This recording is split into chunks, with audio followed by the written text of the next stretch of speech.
Welcome back. This is episode 129 of the Veterinary Business video show. In this episode, we'll learn the importance of building a strong working relationship between practice owner and manager, and we'll learn how to say no without saying no.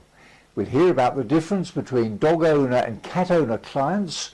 We'll find out how to turn your goals into hugs, and I'll offer you my quick business tip for this episode. I'm John Sheridan, and this is the video show from Veterinary Business.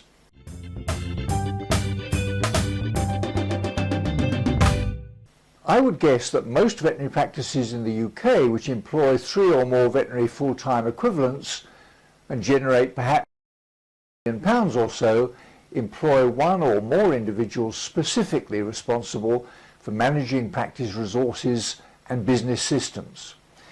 Some practice owners choose to be part-time clinicians and part-time business managers, whilst others employ a full-time practice manager, perhaps particularly in large multi-site practices with additional administrative support. In this scenario, many practice owners spend most of their time practicing their profession as clinicians and restrict their business involvement to their leadership and business director roles. And that sort of arrangement can be very successful, but much will depend on the working relationship between the owner and the manager and a clear understanding by each of them of their own role and responsibilities and exactly what they expect from each other.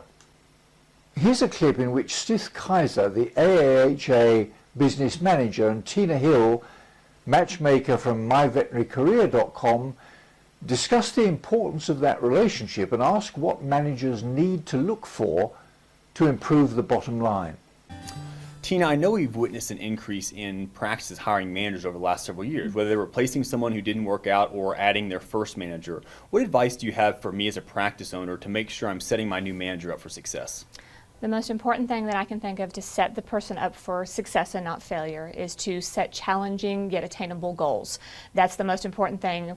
This position needs to be where you can feel like you are actually attaining certain things and that you're trying to reach a certain level. So you don't want the goals to be too challenging or that person's going to feel overwhelmed and not be able to pursue those well. I know at MVC we encourage our clients who are hiring a manager to have those managers go after some of the low fruit. What would some of those things be? What are some benchmarks we might set?